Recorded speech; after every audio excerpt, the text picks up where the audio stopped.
Ladies and gents, this is ML's like Team Spirit. Today I've got Cara here with me. Cara, how are you doing? Good, thank you, mate. How you doing? I'm very good. Cara, I'm detecting an accent. Where are you calling in from, please? So that's the confusing part. I'm based in Oxford, so in the UK, but I'm from Sydney, Australia originally. Good, Sydney, Australia. So, Cara, you're here because it's an exciting world out there. Data, AI, machine learning, it's just never been better. You're kind of here to keep us safe, is how I think of you. So, because this is your first time with me, could we kick this off with a bit of an overview of your background, please, and just what you're doing right now with data pilots? Yeah. So I'm a self-proclaimed privacy nerd. So Data Pilots, I'm a co-founder. It is a company aimed at helping businesses, particularly small and micro businesses, understand data protection. So less about trying to tell you what security controls to have in place, but also more about thinking about how you're using personal data. So like thinking about what do you have in place, what do you do? So we try and do it in a way that's not really legally or like give you a big consulting. We've built tools to help small businesses kind of kick off that journey and start that there. And I kind of fell into privacy roundabout way, did law and a master's, and master's touched on cybersecurity. So I actually fell into privacy via cybersecurity and kind of spent the last decade working in compliance and risk with large organizations, aviation, banking, energy, and kind of wanted to take those learnings of the big companies and go, how do we apply it to the smaller companies that don't have the resources or the time to do the same things that these big companies are doing? So yeah, that's kind of Data Pilots in a nutshell. Good, thank you for that, and congrats for building something, and good luck with it. Um, Thank it's going to be very relevant in the future. Cara, you're here. This is my favourite kind of interview because when I said, "Hey, what should we talk about?" you already had an idea. So this one was about, with data privacy, brands and people are kind of afraid of a breach. This is one of the worst things that can happen to them. It's like some type of data loss or some type of accidental access that exposes customer data or something similar. And when we were talking about this, you said, John, here's the real problem. It's not the breach itself. It's what comes after is particularly damaging. So I wanted to have a call with you to shine a light on this, please. So talk us through maybe like typical types of breaches, just so folk are familiar with that. But then the aftershocks that are so damaging. Maybe lead us into that, please. Yeah, so I think user error and social engineering and stolen credentials, those are probably the biggest causes of data breaches. Smaller businesses are being targeted more and more every year.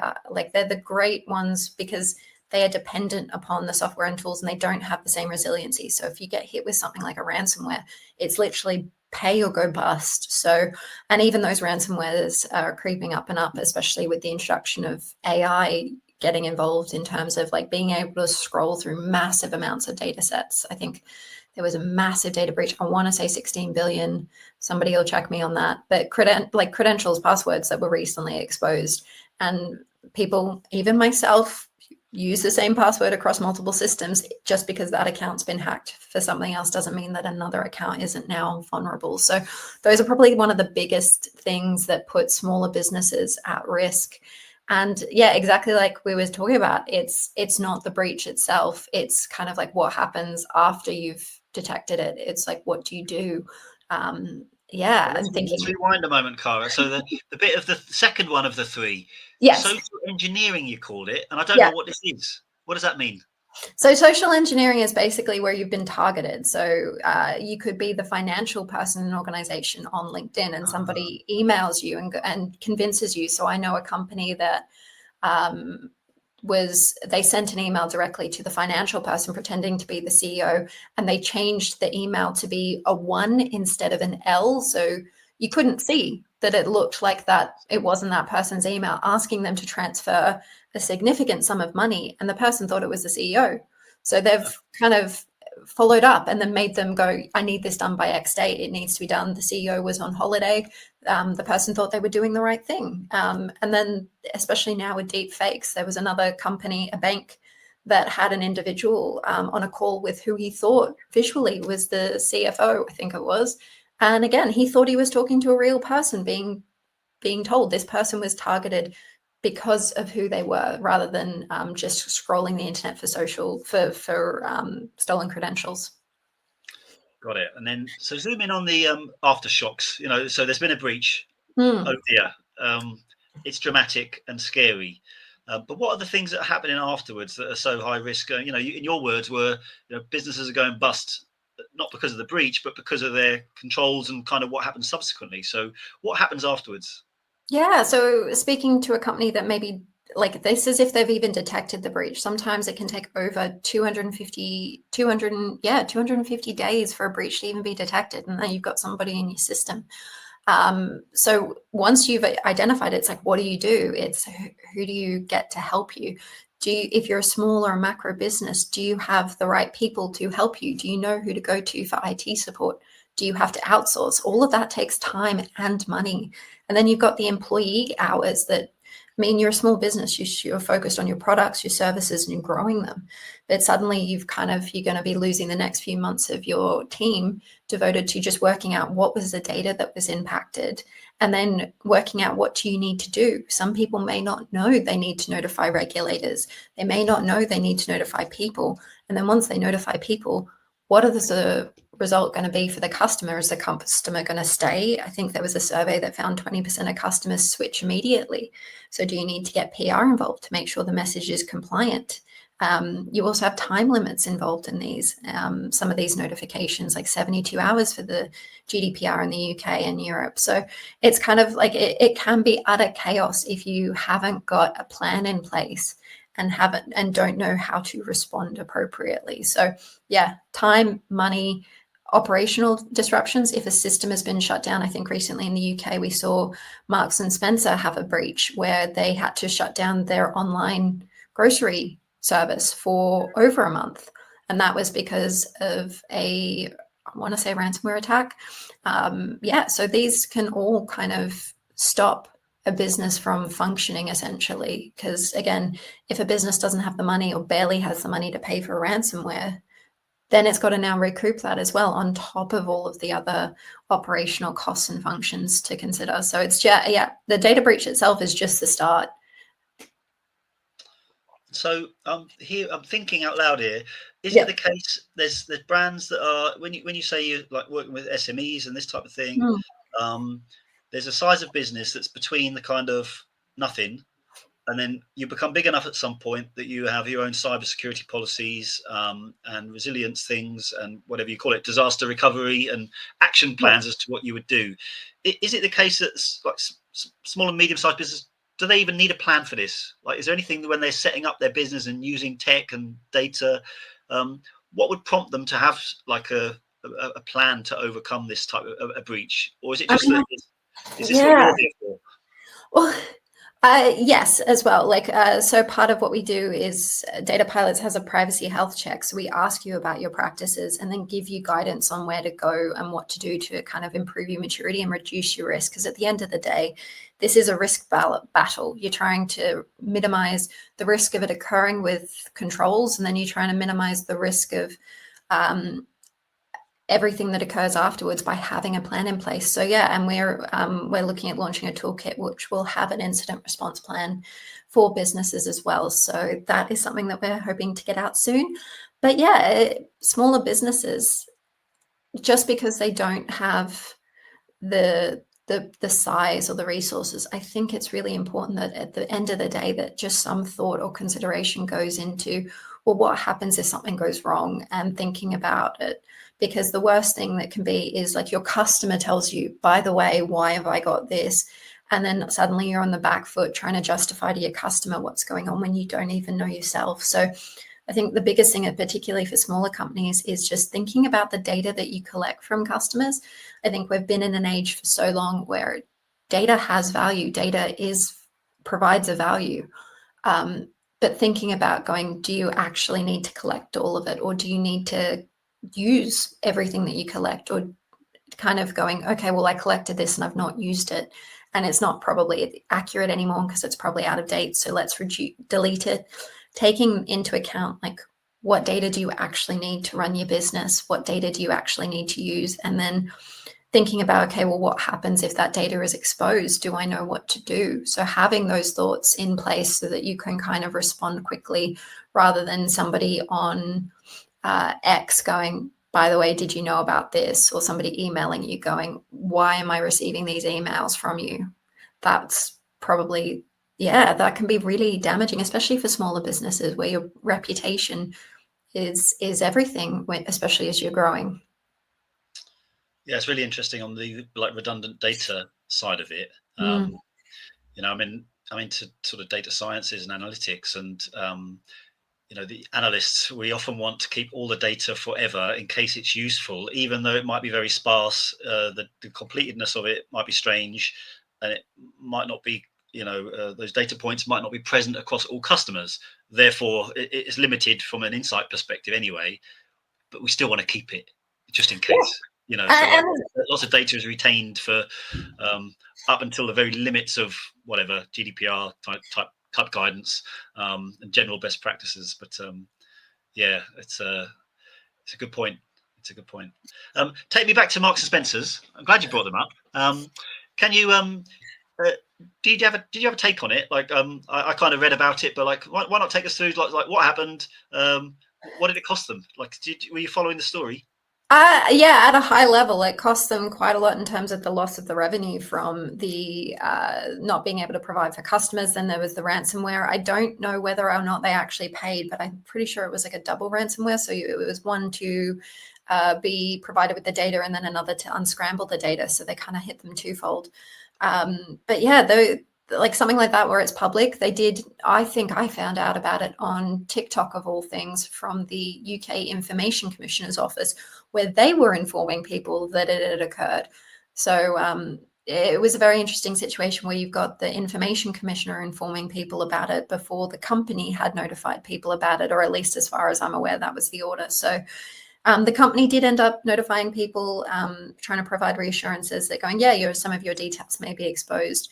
I think from their perspective, they believed it seemed to be lower risk data, so possibly addresses, possibly passwords, details. But I mean, at the end of the day, I find it really interesting when any company does a notification and goes, yeah, no, it's fine. You don't need to take really any action. It's like, well, hang on, stop and think about it. It's not just exposing that data out there, it's exposing that data out there with everything else that's available online. So suddenly you've got even a more robust profile of free data on individuals online. And then there's also the risk of like exposing addresses. Like you don't know the individual situation, whether or not they need their address not to be exposed. Like from I know it's a bit darker, but like looking at domestic violence issues, if somebody has got been trying to hide their address, you've got to consider like different bits of data mean different things to different people. Like you've got your national insurance numbers. Well, if you're no longer living in that country, that national insurance number won't mean much to that person. It shouldn't really have any effect. But if somebody's still living in that country and using that number, then you've exposed them to a greater risk of identity theft and fraud. So it's kind of, I think it's very hard for a company to realize that that's kind of a thing, because I think, what was it, Netflix released a whole bunch of anonymous data, and somebody had a lot of time, and I admire their dedication, but they decided to start matching that data with the database IMDb, so matching their viewing records with their reviews, and was able to identify a person off of that and identify people. So you've got this like, yeah, you're not just adding data and exposing it, you're adding it to an existing data set, which increases like the data points on people, which increases their risk of being profiled. So it's yeah, hey, just use the phrase slippery slope, but it kind of is. So Well, you left me thoughtful, because what I was just saying, what are the analysts doing? We're retaining all this data for ultimately profile assembly. So we're trying to say, okay, this is either a bit redundant or sparse, this data over here. But if we accumulate enough things over time from all our different sources, what we're trying to do here is trying to create a valuable asset that lets us personalize our offer, treat customers differently, blah, blah, blah, blah, blah. But it's no different to what you just said from what a criminal is doing. So even when a brand says, I wasn't sensitive, well, the criminals are doing profile assembly and reverse engineering of data sets to try and end up with who or something. yeah, I mean, more complete record. exactly. And like, I know that there was a really big case around biometrics where photos were scraped off of Facebook and used to collate one of the biggest repository of facial biometrics. There we go. I got the word biometrics. And that was without consent. So, and they took it from companies and photos that are online and built out massive repositories. And then it's like, well, what are we using that data for? Are we using it for security? Are we using it for banning people from places? It's kind of, I mean, data is everywhere, and privacy to an extent these days is it's a fine line, because at the moment, because we are so vulnerable from the data points that we put out there. I mean, I'm somebody that will give out my email address and my postcode for movie tickets or a chance to win a competition. And the thing is, does that still provide value to the company that is putting out that promotion when they can just probably scrape a lot of that data online?